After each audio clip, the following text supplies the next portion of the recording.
NSUI से जुड़े हुए कार्यकर्ता हैं, जिसमें विजयपाल कुड़ी को अक्सर आपने जो है मेरे माध्यम से देखा होगा। विजयपाल कुड़ी जो है अक्सर अब अपनी आवाज उठाते हुए नजर आए हैं और अभी भी जो है यहाँ पर उनके साथ जो है वियोना जाट है, एक शख्स और है। ये तीन जो लोग हैं एनएसयूआई के कार्यकर्ता हैं, तीनों के तीनों बताए जा रहे हैं क्योंकि एनएसयूआई का लोगो वहां पर लगा हुआ है। देखेंगे आप, जरा जूम करके दिखाइए। बाकायदा मांग इन्होंने रखी है, छात्र संघ चुनाव बहाल करो। लंबे समय से मैं छात्र संघ चुनाव की खबरें आपको दिखा रही हूँ, कई सालों से मैं दिखा रही हूँ।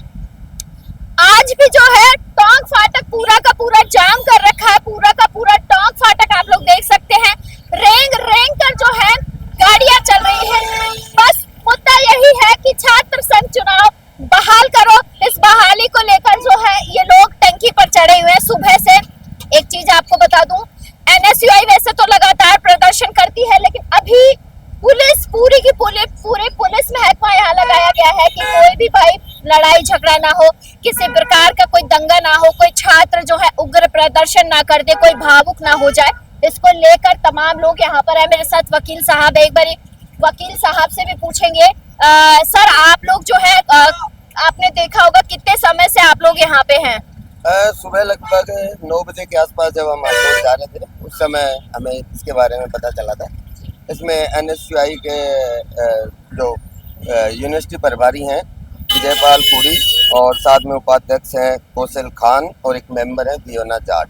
इस बार 3 ही एनएसयूआई के छात्र हैं जो अपनी मांगों के लिए, इनका जो मुख्य जो इनकी मांग है वो एज ए लॉयर मैं आपको कह सकता हूँ कि जो लोकतंत्र में पहली पीढ़ी जिसको हम पहली सीढ़ी मानते हैं, छात्र संघ चुनाव, वो 4 साल से नहीं हो रहे हैं। 2007-8 में लिंग 2 कमेटी के आधार पर जब से इलेक्शन स्टार्ट हुए थे, उसके बाद से काफी बार ये रहा है कि कभी चुनाव हुए कभी नहीं हुए, लेकिन अभी 4 साल लगातार चुनाव नहीं हो रहे। और विश्वविद्यालय यहाँ ही नहीं, पूरे राजस्थान में भी जहाँ भी इलेक्शन नहीं हो रहे, स्टूडेंट्स अपने अपने तरीके से प्रोटेस्ट कर रहे हैं और मांग कर रहे हैं कि भाई चुनाव करवाए जाएं। और मेरे को ऐसा लगता है कि सरकार को इस मुद्दे को गंभीरता से लेना चाहिए, क्योंकि आज राजस्थान में हनुमान बेनीवाल जी हो, चाहे खुद अशोक गहलोत हो, प्रताप सिंह खाचरियावास हो, चाहे रविंद्र सिंह भाटी हो, आप सैकड़ों की तादाद में तमाम लोग यूनिवर्सिटी से ही निकले हुए, सभी यूनिवर्सिटी से निकले और यूनिवर्सिटी में इनको चुनाव महासचिव बने हो, चाहे अध्यक्ष बने हो, चाहे विधि विश्वविद्यालय के बने हो, लेकिन इन लोगों ने जो कुछ सीखा है राजनीति वो यूनिवर्सिटी से सीखा है। इसलिए एज ए लॉयर मैं आपको ईमानदारी पूर्वक कहता हूँ कि अगर बाकी मांगों के ऊपर हम नहीं बात करेंगे, वो सब पॉलिटिकल इश्यू हो जाते हैं, लेकिन अगर ये छात्र ये मांग करते हैं चुनाव की तो ये इनका राइट है। और मुझे ऐसा लगता है कि सरकार को इस चीज को गंभीरता से लेना चाहिए। कोई जनहानि नहीं हो, जो रिसोर्सेज यूज हो रहे हैं, एक बार आप दिखाइए उधर कि कितनी पुलिस यहाँ पे डिप्लॉय कर रखी है, संसाधन यूज हो रहे हैं, वो सब सरकार के हैं ना, वो जनता के हैं वो सब। तो जो कुछ हो रहा है सरकार को गंभीरता से लेना चाहिए और इनकी मांगों के ऊपर एक बार विचार करें। एक बारी मैं उन तमाम छात्रों से भी बात करूंगी जो छात्र नेता हमेशा विजयपाल या एनएसयूआई से जुड़े हुए हैं, जो हमेशा प्रदर्शनों में दिखाई पड़ते हैं। इन छात्रों की तरफ आपको लेकर चलती हूँ, क्योंकि ये गर्मी है, इनकी तबीयत खराब हो सकती है, उसके बावजूद ये लोग जो है टंकी पर चढ़े हुए। आज एक बार इन छात्रों से भी बात कर लेते हैं। तो आप लोग देख सकते हैं कि टोंक फाटक का ये नजारा है, जहाँ टंकी के ऊपर 3 लोग चढ़े हुए हैं। 3 लोग नहीं कहूंगी मैं, इनको छात्र कहूंगी। ये वही छात्र हैं जो लंबे समय से अपनी मांगों को लेकर यूनिवर्सिटी में जो है गेटों पर बैठे हैं, पिटे भी हैं, लाठियां खाई है। और अक्सर मैंने तो विजय को बहुत कवर किया है। एक वीडियो बहुत वायरल हुआ था विजय का, जिसमें विजय के कपड़े फाड़ दिए गए थे, विजय को पीटा गया था। वो वीडियो काफी चला भी था। लेकिन एक सवाल बहुत बड़ा बन जाता है कि क्या जो छात्र राजनीति से आगे बढ़ते हैं, उन छात्रों के साथ ही कुठाराघात करना ठीक होता है? महेश आप मेरे साथ है, विजय मेरे साथ है, आप तमाम लोग जो है हमेशा छात्रों के लिए खड़े रहे हैं, आप लोगों ने खूब लाठियां भी खाई है। ये नौबत क्यों आन पड़ी है? क्यों राजस्थान सरकार जो है इन छात्रों के हित में काम नहीं करना चाहती? देखिए दिव्या जी, जब सरकार बेपरवाह और लापरवाह हो जाती है, जब सरकार अनसुनी करने लग जाती है, तो छात्र विवश होकर ऐसा कदम उठाते हैं। कोई साथी ये नहीं चाहता कि मैं पानी की टंकी पे चढ़ूं, इतना जोखिम भरा कदम है। आप जानते हैं कि कोई छोटी मोटी घटना हो जाए, यहाँ लेने के देने पड़ जाएंगे, किसी का जीवन खराब हो जाएगा। लेकिन सरकार को इतनी 10 दिन से जब राजस्थान विश्वविद्यालय के मुख्य द्वार पे तमाम एनएसयूआई के साथ ही तमाम छात्र नेता धरना दे रहे हैं, तो सरकार को सुध लेनी चाहिए। सरकार को सोचना चाहिए जब 4 साल से शासन चुनाव नहीं हो रहे तो चुनाव करवा देनी चाहिए। पंचायती राज जब कोर्ट की आदेश दिया, जब माननीय हाईकोर्ट ने आदेश दिया तो पंचायती राज और नगर निकाय भी तो करवा रहे हैं। तो जब शासन चुनाव कराने में क्या दिक्कत आ रही है? सरकार इतनी लापरवाह और बेपरवाह हो रखी है कि आम छात्रों की कोई सुध नहीं रही। जिस प्रकार आप दिल्ली में देखा, जिस प्रकार पैलेट गन चलाई गई, AK-47 सिवान के अंदर चलाई गई, आम छात्रों के साथ में अगर कोई छात्र अपनी आवाज बुलंद करना चाहता है, अपने हक के लिए लड़ना चाहता है, तो उसकी आवाज को दबा दिया जाता है। सरकार इतनी डर क्यों रही है? मुझे समझ नहीं आ रहा शासन चुनाव से। या तो सरकार का 2.5 साल का फेलियर है, इस चक्कर में से सरकार शासन चुनाव से डर रही है। तो सरकार को बड़ा दिल दिखाते हुए इन छात्रों की मांग को मानना चाहिए, शासन चुनाव की बहाली की घोषणा करनी चाहिए। अभी तक 2-3 घंटे 4 घंटे हो गए इन छात्रों को चढ़े हुए दिवाजी, लेकिन अभी तक किसी प्रकार का कोई नुमाइंदा सरकार का यहाँ बात करने के लिए नहीं आया। इससे बड़ी विडंबना इस प्रदेश में नहीं है। जब यहाँ मुख्यमंत्री स्वयं बैठे हो, जब उनके पास में गृह मंत्रालय हो, तो उसके बाद में भी किसी प्रकार का कोई नुमाइंदा यहाँ बात करने के लिए आया। इससे बड़ी सरकार के लिए शर्म की बात नहीं हो सकती। राजस्थान विश्वविद्यालय के गेट पर भी बैठे हैं क्या छात्र अभी? जी, लगातार गेट पे बैठे पिछले 8-10 दिन से तमाम संगठन कॉलेजों के छात्र नेता विश्वविद्यालय लगातार शासन चुनाव की मांग को लेकर बैठे हैं। तो सरकार को तुरंत प्रभाव से इनकी बात सरकार कम से कम डेलीगेशन तो भेजे जो वार्ता कर सके, कम से कम वार्ता कर। सरकार किसी प्रकार का कोई नुमाइंदा बात करने के लिए नहीं भेज रही। इससे बड़ी बेरहम सरकार और ये मान के चलिए आप सरकार कुटाराघात कर रही है एक तरह से, युवाओं पे उनके भविष्य के साथ में खिलवाड़ कर रही है। अगर इन जो छात्र हैं ऊपर चढ़े हुए, इनकी तबीयत खराब हो जाती है, गर्मी बहुत ज्यादा, उमस बहुत ज्यादा हो रखी है जयपुर में, तो कौन जो है गारंटी लेगा? कौन सी सरकार जो इनकी तबीयत ठीक करने आएगी? सबका जिम्मेदार आखिरकार सरकार ही होगी। सरकार बिल्कुल इतनी तानाशाही हो चुकी है कि आम छात्र को आकर आज ये कदम उठाना पड़ रहा है। इतनी बेबस, इतनी निर्लज सरकार हो चुकी है कि शासन चुनाव को लेकर वो एक अपनी वो नहीं रखती है, डेलीगेशन नहीं भेजती है कि हाँ कोई आके छात्रों से बात तो करे। आखिरकार शासन चुनाव लोकतंत्र का अधिकार ही तो है। हम मांगते क्या, शासन चुनाव ही मांग रहे हैं सरकार से।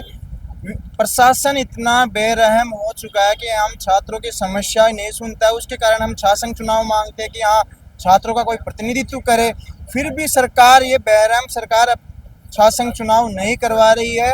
यह चाहती है कि अपने बच्चे अपने आगे राजनीति में आए, आम छात्र, आम किसान का बेटा आगे राजनीति में नहीं आए।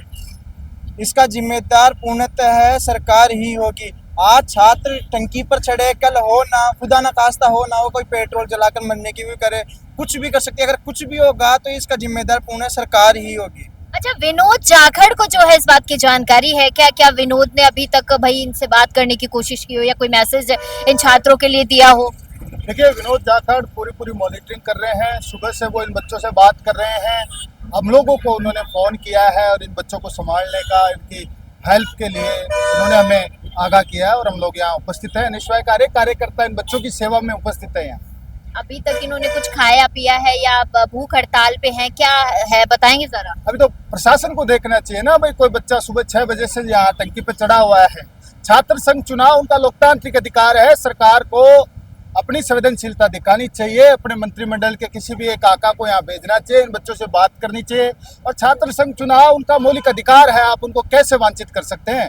इसलिए भजनलाल शर्मा को अपना बड़ा दिल दिखाते हुए इन बच्चों से बात करनी चाहिए। शासन प्रशासन को यहाँ भेजना चाहिए और इन बच्चों की बात को सुनना चाहिए, इनकी मांग पर अमल करना चाहिए। कोई बड़ा मांग थोड़ी ना है। छात्र संघ चुनाव देश के युवाओं का राजनीतिक भविष्य को सुधारने का एक अवसर है। आप इसे ही नष्ट कर देंगे तो आने वाले नेता कैसे पैदा होंगे, ये बताइए। वो समय गया है जब आप अंगूठा छाप नेताओं का। आज भी देखो संसद और विधानसभा में अनपढ़ नेता भरे पड़े हैं जिनको बोलने का कोई होश नहीं है। किस तरह इन पढ़ नेताओं के चक्कर में आज दिल्ली जलियांवाला हत्याकांड बाग बनने में क्या कमी रही, बताओ। किस तरह देश के युवाओं को पुलिस ने खदेड़ा, किस तरह गन चलाई, किस तरह वाटर कैनन का उपयोग किया, किस तरह बच्चों का दमन करने का सरकार ने काम किया है।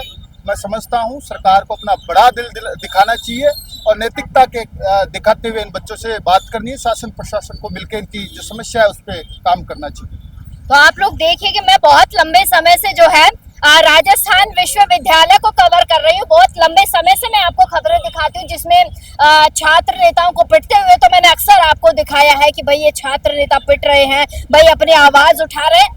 अभी भी जो है छात्र चढ़े हुए हैं। एक बार कैमरा आप ऊपर करके दिखाएंगे तो तस्वीरें आपको साफ नजर आएंगी। बात करने की इनसे लगातार कोशिश की जा रही है कि नीचे उतर आए, इनको जो है किसी तरीके का कोई भाई हार्म नहीं हो, किसी तरीके से कोई तकलीफ नहीं हो, इनको कोई परेशानी इनको नहीं हो, क्योंकि भूखे प्यासे बच्चे जो है बच्चे 2-3 बच्चे जो है भूखे प्यासे ऊपर चढ़े हुए हैं। बड़ा सवाल है कि छात्र संघ जो चुनाव है उनकी बहाली की जाए। क्यों जो है छात्र संघ चुनाव बहाल नहीं किए जा रहे? क्यों जो है लगातार जो है छात्र जब बाहर बैठ रहे हैं तो उनकी आवाज क्यों नहीं सुनी जा रही? कई सारी बातें हैं जो यहाँ निकल कर आती है। खैर कितने जल्दी इनकी बातों को माना जाता है, कितनी जल्दी सुना जाएगा, वो आप जो है हमारा समाचार पर देखते रहिए। मैं आपको दिखाती रहूंगी। कैमरा सहयोगी कमल के साथ मैं दिव्या शेखावत, हमारा समाचार।